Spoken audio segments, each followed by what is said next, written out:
Hey now. Good morning. Good morning. Good rainy morning to you. It is a rainy morning here in our fair burg. And Surprised me. I was surprised when yeah, it started raining. I had no idea. yeah, I guess it's supposed to hang around. So Uh-oh. Oh, there you go. yeah. You froze for a second. All right. And good morning, Miss Sarah. Good morning, Viviana. Good to see you. Oh, okay. How is our oral procedure patient doing today? Oh, yeah, Jordan. Yeah. So it looks like she might be doing a little recovering if they are watching from home today. So, well, once again, one of the three of us has done an extensively large effort to simply not be in church on Sunday. There was ministry in Florida, and today he went so far as to go to Africa. I mean, some people have not wanted to be here, but I mean, Jeff really doesn't seem to want to be here. And in old Kenya. So Jeff is in Kenya serving, and we hope that they're doing well. I saw a note this morning that they had stopped in somewhere for maybe a breakfast, and so I hope all is going well there, and they'll have a great day of worship. Some of my greatest, fondest memories were worshiping and with fellowships in other places, and especially when you do not speak the language, and you may have an interpreter with you who can translate. But when they sing the songs that one of the challenges I always faced was either I had to stand there and listen to them sing, because I couldn't sing in English and listen to them in their native tongue. So I had to wait, on them. And so that was a pretty interesting experience for sure. So I guess he's building houses and doing all kinds of work out there. Right. The team is there with a ministry. They could build a family a house, a Kenyan house, for $800, and make a difference in lives. And I believe there's some freshwater projects going on as well, which we don't really think about that here in the U.S. because you've turned on the spigot all of your life and the water's there, but it's not that way everywhere in the world. So that's a significant effort as well. So, but Jordan's still hurting. Well, I'll tell you, goodness, we'll definitely want to remember her. And a week from yesterday is something exciting. It is the come and go reception for Brother Bobby. His family is hosting that here on campus, and this would give everyone an opportunity to come by and say hello. And we're going to keep social distance, and they requested that you wear a mask while you're in the room with him. Just every bit of protection for him is absolutely worth it. So from 2 to 4. Yeah, 2 to 4 p.m. So that's just every day is amazing and miraculous. So thankful for that. And this Wednesday, tell us about Wednesday night fellowship. It's game night here on campus. Wednesday night's game night, so it's a nice relaxed thing. We'll have different tables set up with different games. We'll have board games and other games. You're more than welcome to bring your favorite game and get some people to play with you. I'll probably see if Ronnie can bring his giant Jenga and stuff that they brought last time. So it'll be fun. Just to bring the family. We'll have games for all ages, so you can come and do your own thing. You can come bring your favorite family game and introduce it to some other people. But we'll be in the fellowship hall, and we'll have a grand time will be had by all. So this is a really fun one. It's not, you don't have to travel to this one. You don't have to buy tickets to this one. This one's just a come and enjoy playing games together. So, are there going to be snacks? Should people bring snacks, or? That's a good question. I hadn't really thought about it, but yeah, we can get some snacks. We'll get snacks. Okay. Well, we have snacks, and people can bring snacks. I mean, and bring your favorite snack. Bring your favorite game. And then 2 weeks from Wednesday, we've scheduled a family movie night. Yeah. So I don't think I put it on Facebook yet, but we're going to swap. 2 weeks from this Wednesday, we were supposed to do the worship night in the sanctuary, but we're going to swap that with the movie night, so that we can see a better movie. So I'll get the schedule corrected and posted on our Facebook page. So just stay up to date on that. We'll send out an email as well. So it'll be a good time. Actually, I think 2 weeks was supposed to be the movies. I think we pushed it back a week so we could see the new Disney flick. But I'll double check on that for sure. But we're going to do that here at the local theater, and we've done this before and had a good time. Everyone just shows up, goes to the movie together, and it looks like it'll be an entertaining movie. It'll be family friendly, I believe, and just something different. The primary purpose is just to get people together and enjoy some fellowship and be together. And the first Wednesday of September is going to be kind of homecoming month for us for a lot of reasons, but one of them is, Lord willing, our Wednesday night schedule, our whole schedule, will return very similar to the way it was prior to the year of the virus. So that'll be exciting. That's coming soon. So yeah, we've got a schedule on that because we're gonna strive to continue our online stuff too. So we're gonna be purposing to do all of our ministries, and so just make sure you stay tuned for the schedule for that. And I will say, on the Wednesday night thing, we've entered into although we've had a great summer as far as temperature. I mean, no Texan can complain about the heat, because I don't even know if we've had a day over 100 yet. But this is the time of the summer where we try to do more indoor activities while we're having the game night and the worship night in the sanctuary and the movies. We do those things. We will have a pool party at the end, but because historically this is like the dog days of summer, and sitting out in 100-degree heat to watch a baseball game or something's a little hard on the little ones. So we try to front end the outside stuff at the beginning, and then we had the bowling night last Wednesday that was a lot of fun. That's inside. So we try to do AC friendly activities in this part of the summer.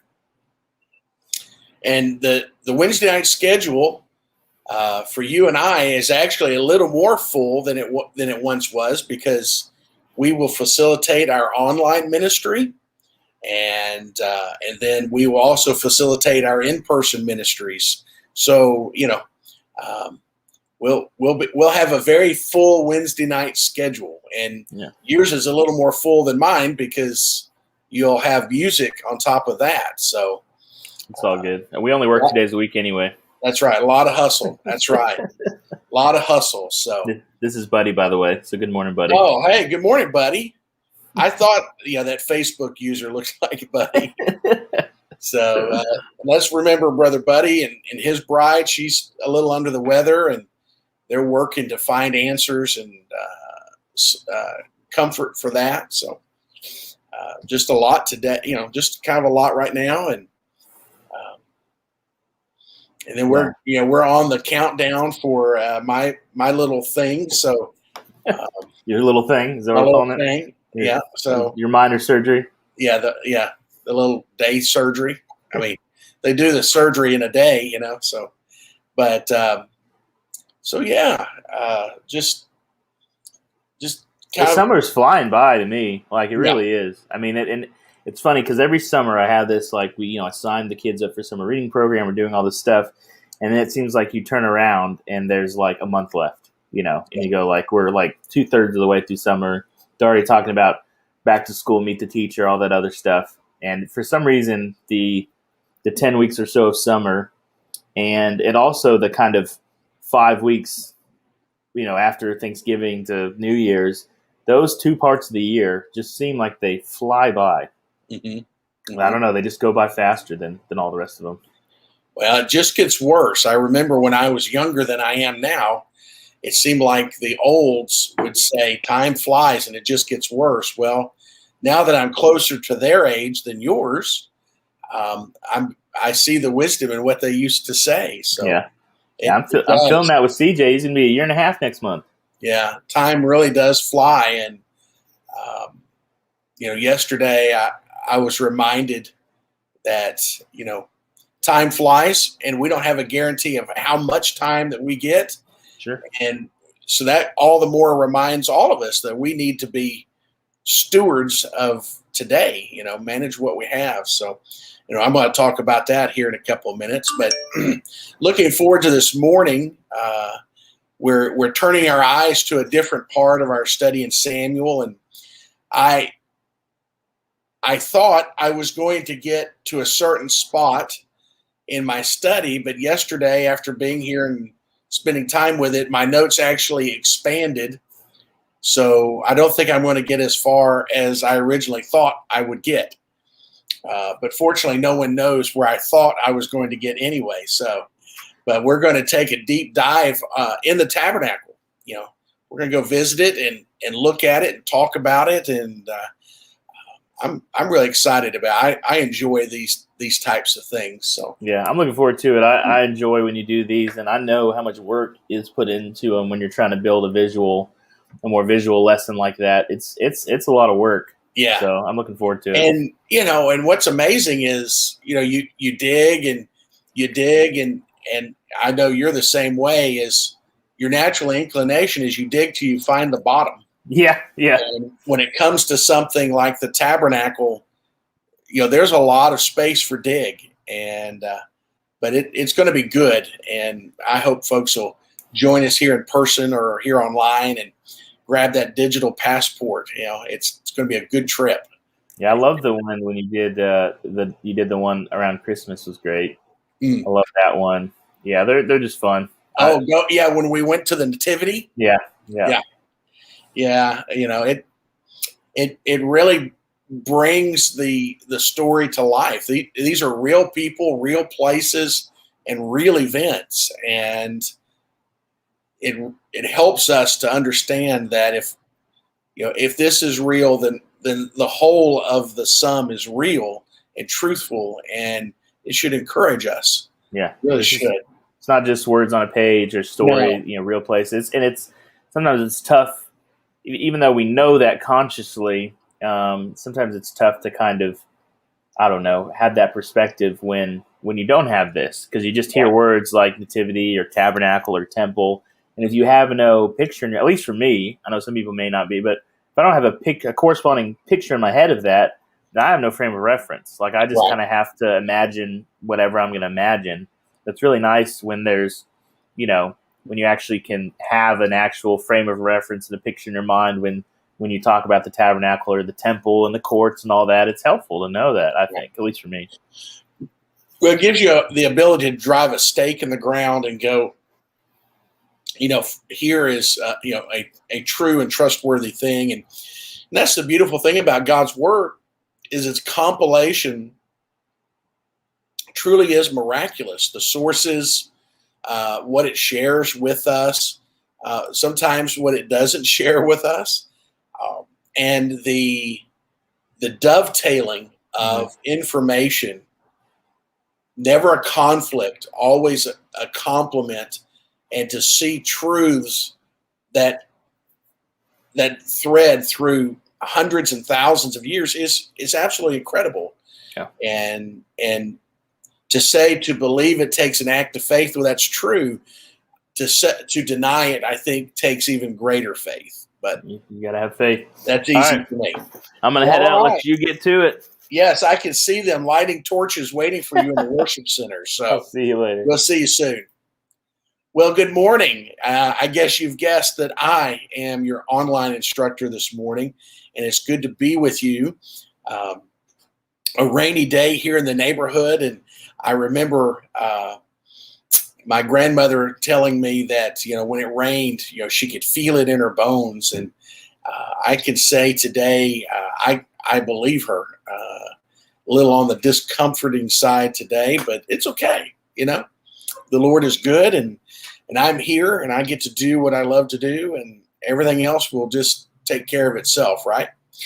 So this morning, in in preparation for our time together, I wanted to share just some thoughts. I have a lot of conversations. I love to visit with people and talk about things, and given my particular responsibilities, I get to talk to a lot of people about a lot of things.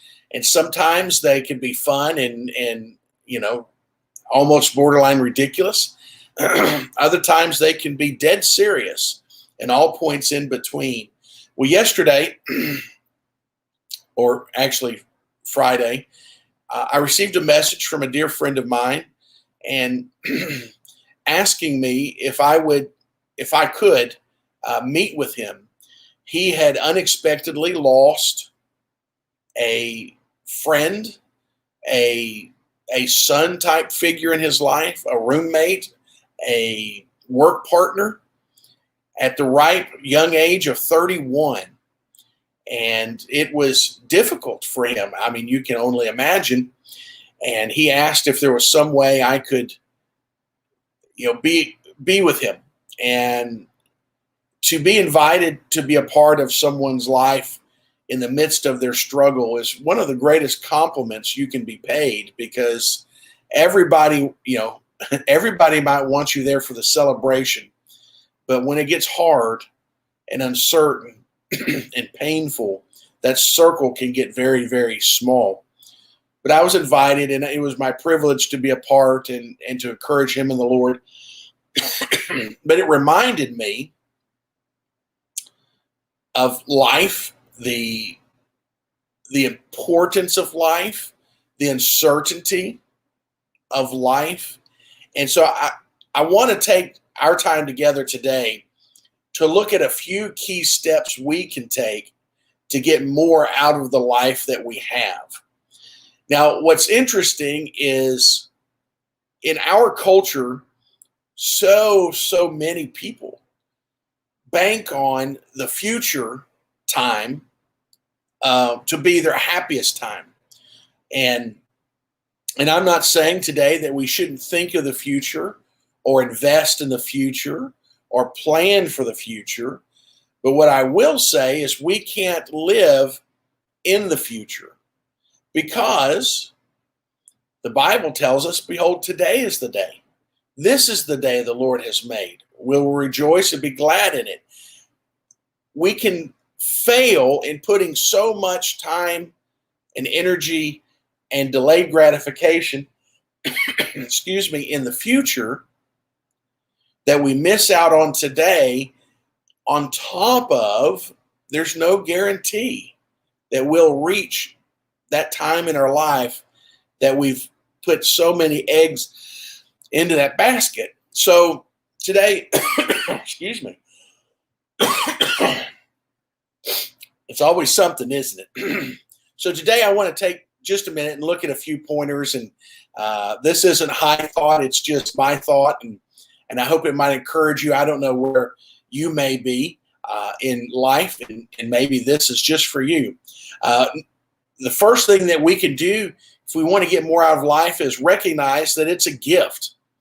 Life is a gift, and it's a gift from God. And the Bible says that He knitted us together in our mother's womb. And that means that God has intimately known us from the very inception of our lives. And He is the giver and the sustainer of life. And life is a gift. The thing about the difference between a gift and a required is this. First is one creates gratitude. My parents started their family before they started their marriage. We'll just say that. How about that? And those events sometimes lead people to make choices and to exercise options that are terrible. And especially in today's culture, we live in a convenience conscientious culture. And we need to recognize that life is a gift. Not only that we have life, but for the life that is yet to be lived, the value of life in the womb. I mentioned last week that if we're not careful, we can get out of kilter where we worship the creation instead of the creator. And part of that challenge is when we misunderstand or devalue life. Life is precious, and it is a one-of-a-kind commodity. And it is not something that we should take lightly. It is not something we should dispense of lightly. Our culture is a convenience culture. Our culture is a what have you done for me lately culture. And if we're not careful, we have devalued life at the beginning. Abortions are through the roof.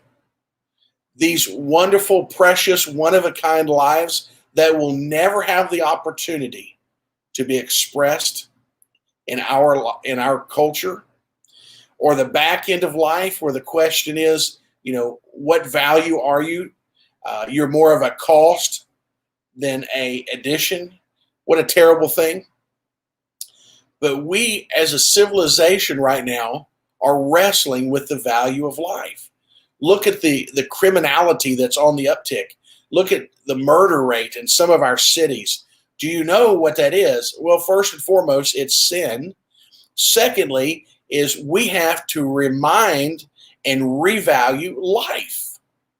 Why does a person not fear going to prison for life or greater than that to be issued the death sentence? Because they have no value for their own life. My friend, part of the reason I wouldn't want to do something to put myself behind bars for the duration of my life or even greater than that, warrant an execution sentence, is because I value my life. I don't want to throw it away in such a way. I value my life. Do you value your life properly? Do you value the lives of others properly? That's the challenge too, is just because you value your life doesn't mean you don't get to equally value someone else's life. Their life is just as precious, just as one of a kind as yours is. And we must value our lives and we must value others' lives. And if we got back to that, our world would be a different place.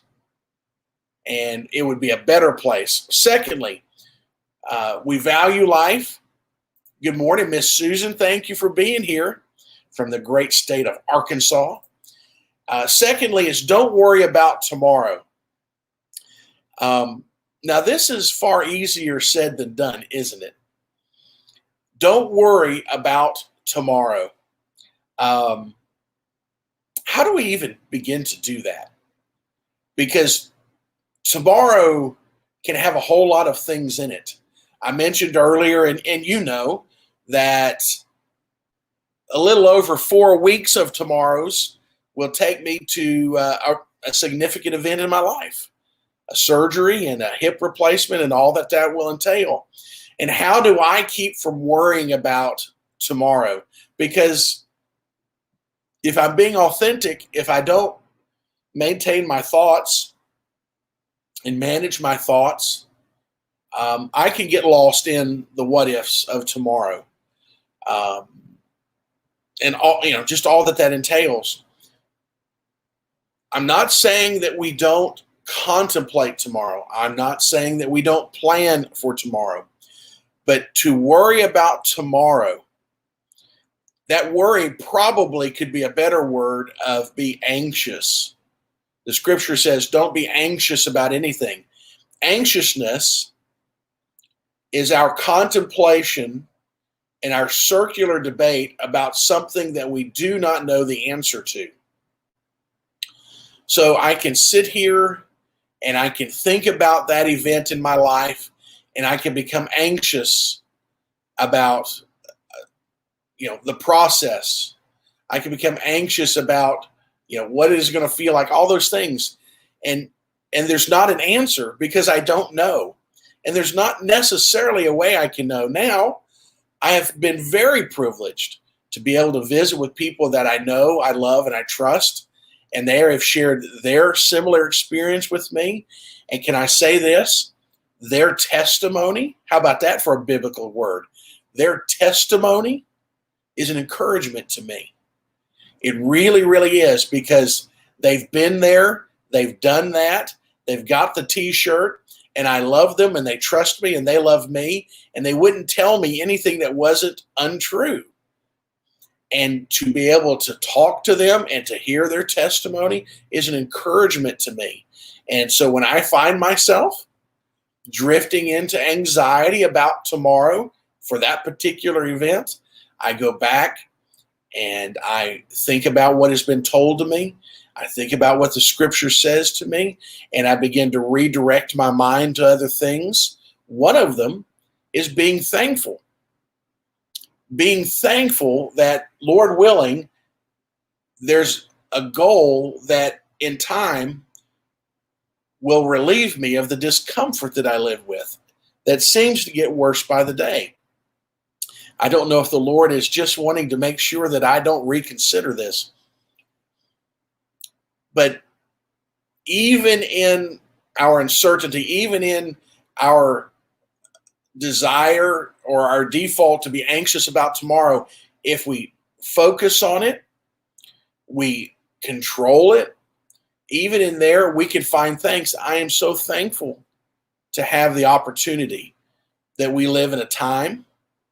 Hip replacement hasn't been around that long, and it's not been done really well from the beginning. Early on, it was pretty rudimentary. Well, today it is high tech. It's incredible what they're able to do. So we live in a time where something's available to me. We live in a nation. Do you realize that not everywhere in the world this procedure is available to them? We live in a time. We live in a place. We have people who can do it. It's one thing to think about such a thing. It's another thing to have the ability to do such a thing. But it's most important to have someone who knows how to do it. We have that. And we have the provision for such a thing. So even when I'm wrestling with not being anxious about tomorrow, one of the greatest components to avoid that is to find gratitude for what that tomorrow holds. I'm so thankful for it, and it helps me. So we talked about be thankful for life. It's a gift. We talked about not worrying about tomorrow. Thirdly, live one day at a time. Now, it's a great hymn, One Day at a Time. It was a semi-funny show back in the 70s, early 80s, One Day at a Time. But living one day at a time is a challenge. It is a choice, but it is a healthy process to do your very best to live in the here and now. And this can apply to all of our lives, not just when we find ourselves drifting into the future and perhaps worrying or being anxious for it.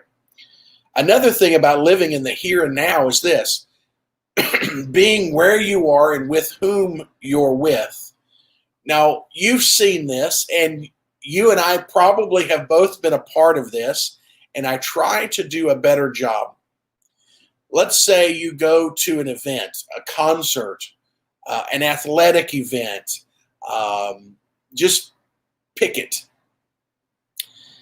And when you get there and when the event begins, look around the area and see how many people are more committed, more focused on capturing the event, whether on video or photographs or going live, or live streaming or something like that. All of their energy is in the capturing of the event and not the enjoyment of the event. Now, I don't know about you. You may be better than me. But how much time do you really spend going back and looking at old videos? Now, some of you may spend a great deal of time.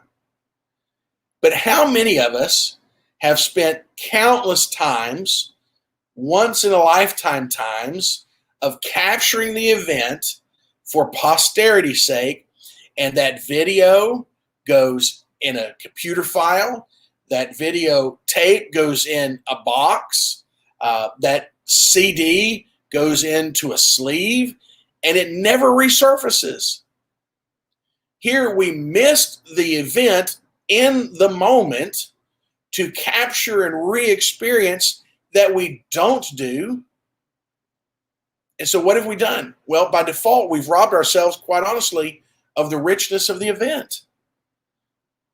Living in this day and in this moment means being where you are.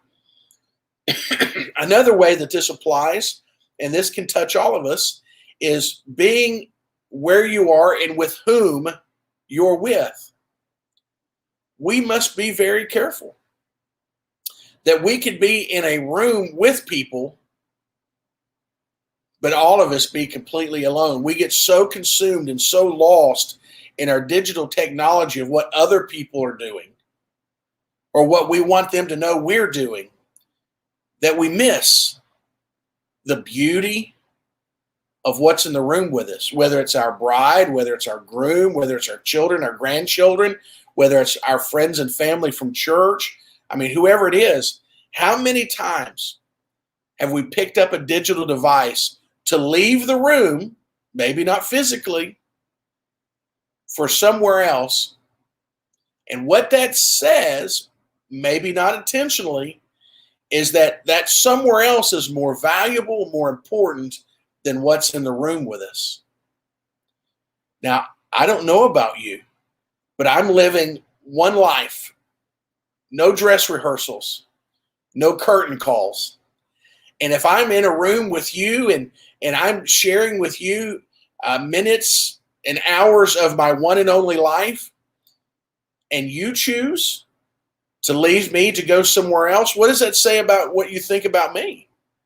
What does that say about my one and only life? Well, it's not very complimentary, I can say.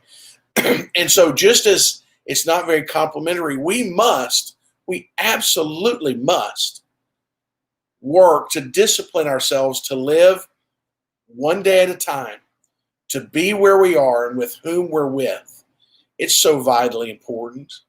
I've opened our time together talking about you put so much time in what's hopefully going to come. There's no guarantee of that. And we can spend so much time somewhere else, air quotes, that we miss what's right here in front of us, because, not to be a Debbie Downer, if we do not realize it, we must be reminded of the fact that everything changes. Everything changes. Part of the challenge that we face in living today and one day at a time is we think we've got an endless account of those days. My friends, you don't. You don't. Just look at a child. A child thinks they're going to live forever. They're bulletproof.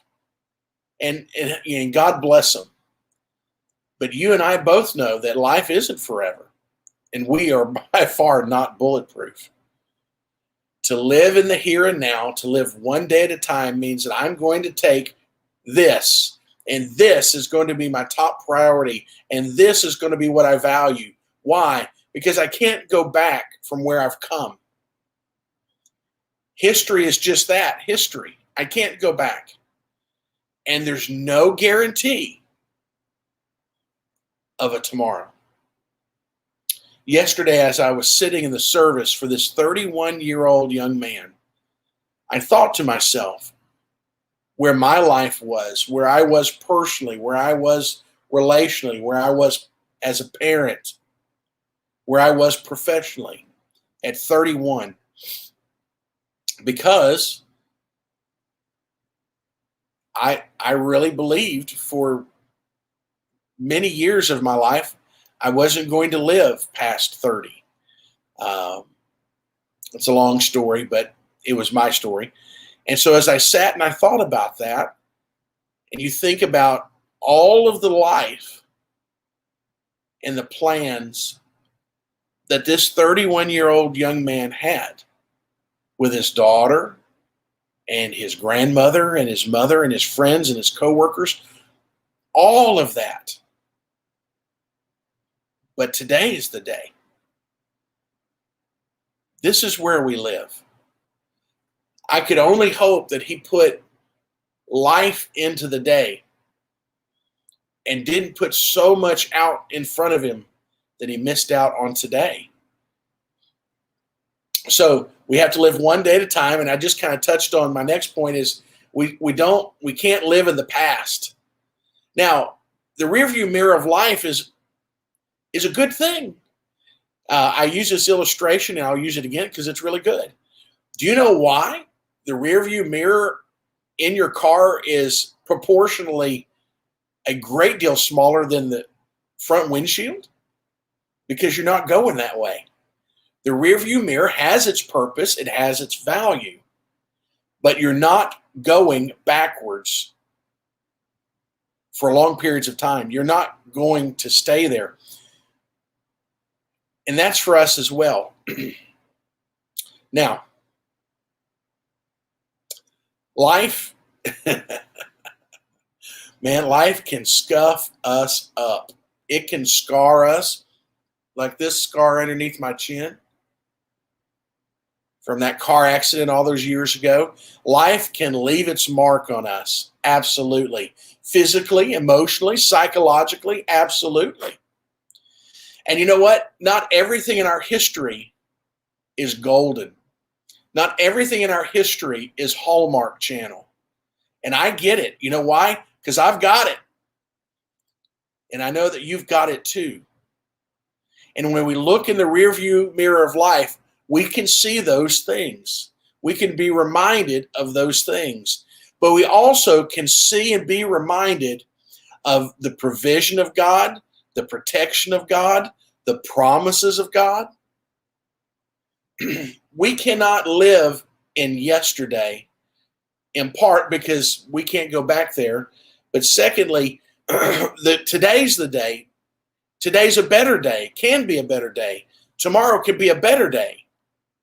I remember as a young man, I was so angry at the events of my life, and I expressed that anger in very unproductive ways towards others, towards the Lord, and I guess towards myself by some of my choices and conduct.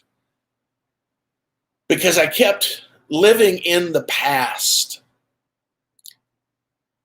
And it wasn't until coming to meet Jesus as my Savior and subsequent growth that I realized that I couldn't live there. Now, I needed to go back and visit it. There was work to be done, as the counselor would say, but I can't live there. And I still go back and visit it today because, yes, there's some difficulties there. Yes, there's some pain there, but there's a lot of beauty there as well. And I will say this because it's true. The beauty far outpaces the pain. Because even in the pain, I can find blessings. Last week was the 3rd year anniversary of my mom's homegoing.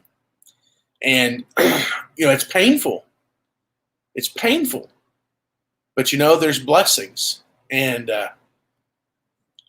if I go there, then we're both going to cry. So we're not going to go there. But we cannot live in the past. We've got to be bridge builders. And if you can't get your bridge started, you need to get help. And it can be professional help. Let me just say this. Professional counseling is a gift from the Lord. And if you need it, you need to seek it. And don't you one moment give to the idea of shame or embarrassment. Don't you do it. It's a lie of the devil. But find people to help you to begin building that bridge to get over the past, to live in today. Next, we need to understand this, is we can't live in the past There's stars and scars in the past, but we also can't expect that our life is going to be problem-free. Have you ever given yourself to that? Well, when my life is free of problems, then I'll be happy. Well, my friend, I love you. And here's the simple truth, is there's always going to be problems. Now, sometimes they're little bitty problems. Sometimes they're great big gorilla problems, but there's always problems. That's just part of the meal ticket called life. And if we wait to be happy, if we wait to choose joy, if we wait, fill in the blank, until all of the problems in life are gone, guess what? You'll never get started. You'll never enjoy. You'll never pursue. You'll never fill in the blank. Life, by default, has problems. We all have them. And again, some are small, some are large, some are short-lived, some are long-lived. I'm not diminishing what they are, and I'm not saying yours are smaller than mine or mine are greater than yours. I'm simply saying that we all have them, but we all have a choice of what we're going to do with them. We can be overwhelmed by them, or we can do our very best through the Lord, through grace and courage, to manage them. To manage them. Are you a manager of the troubles of life? Are you, or do they manage you? We must not maintain a negative attitude. So the problems in life, do we manage them or are they managing us? And if it's managing us, then it's going to produce a negative attitude. Now, the challenge about a negative attitude is if you fuel it, it'll end up consuming everything. The way you feel, the way you think, the way you act, and it'll spill over into other people's lives. Have you ever known someone, and the person coming into my mind right now is Eeyore of Winnie the Pooh fame. If you're not familiar with Eeyore, I'd encourage you to go look Eeyore up, because Eeyore's character was always on the bad side of a negative attitude. You could tell Eeyore that the sun was out, but he could find a reason to be negative. Some people either choose or just become, I don't know. But everything about their life, every conversation they have is negative. Now, I'm not talking about not being truthful. One of the things I can't take is when people, deny. We talk about putting on masks. You come to church and you ask someone, how you doing? Oh, I'm perfect. My life couldn't be more perfect. While that's not true. But they're going to fake it till they make it, you might say. We can't deny negative events in our lives, problems. I can't deny the discomfort that I'm experiencing right now. It's pretty evident. But I get to choose my attitude in these moments. Now, I'm not going to lie to you. I get frustrated. I get tired. And every now and then, like I said, I wrestle with fear a little bit. I mean, a lot of uncertainties, a lot of never experienced coming my way. But in my discomfort, as it's grown over the last 3 years or so, 3.5 years, I think now, I can remember having a conversation with the Lord some time ago. Because I always thought that there would be a price to be paid for the damage done to my leg all these years ago. it just comes. But now that it's arrived and the condition it's arrived in and all these things, I thought that my inability to walk as I had enjoyed all these years might not ever return. That I would walk with a limp or whatever for the balance of my life. And I remember praying and talking to the Lord and asking him that if this was his will for my life, then I would say amen. That I would limp to glory. But my ask was this: Lord, let me do it with courage and grace. I don't want to be the negative Nancy. I don't want to be Eeyore. I don't want to be the guy who limps his way through life and allows it to make him just a negative person. And the Lord began to answer my prayer by reminding me of what just being able to walk with a limp should remind me of. Well, first, you remember where we started? Life is a gift. I'm alive. I'm alive. Secondly, I'm alive because 50% of the people in the car accident that I was in didn't survive. Here's a clue. I'm one of the ones that did. I'm alive, not only because my parents chose to allow me to be born, I'm alive through a head-on collision of two vehicles. No restraints. I mean, it truly is miraculous.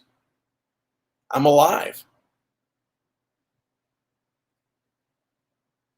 And for all these years, I've had the ability to walk and to live my life. My life could be so much different. Things could have been so different than they are. And I actually found my heart filled with gratitude, even in the limp. Because God had provided, protected, and seen me through. And I realized that it would be very short-sighted and very small of me to become angry at God for where I am in spite of all that he had given me to get me here. How childish and immature would that be? What kind of testimony would that be? Well, it appears the Lord is going to see fit to relieve me of this limp. But I will not allow a negative attitude to last too long. And I want to challenge you today. How's your attitude? You know, you got to change your outlook. You've got to change, the way you think to change the way you feel. And the way you feel changes the way that you act. Are you a negative Nancy? Is your glass not only half empty, but maybe just empty altogether? How about this? You actually have a glass. And is it half full or half empty? I don't know, but you have half. You know what? That's better than nothing. Should we be negative about the question of is it half full or half empty? I don't think so. You have. Therefore, give glory. Be thankful, right?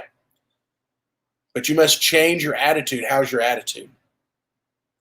You see, so much of life is a choice. Not all of it. Not all of it. Sometimes life spills over into our lives. I saw on Facebook just this morning about a young man who was trying to intervene on behalf of his girlfriend and took 5 rounds.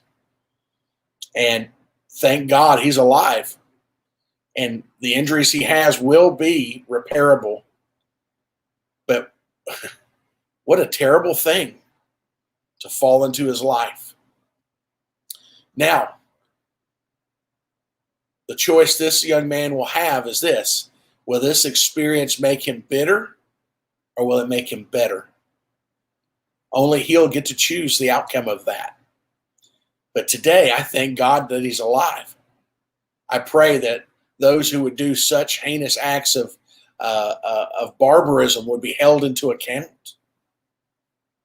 I pray that he would be healed all at once or slowly through the process. You see, life is so much about what we choose it to be. And I want to help you make better choices, because sometimes you help me make better choices. But let's choose to live every day as if it's our last. And one day we're going to be right.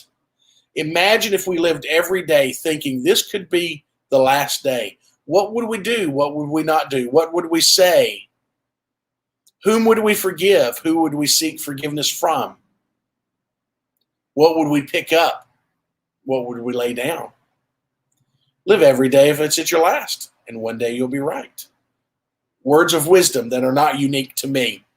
Well, it is that time, and I'm going to have to bid you an adieu. I hope that you'll be back with me here in about 15 minutes for the morning worship service. It's going to be a great time.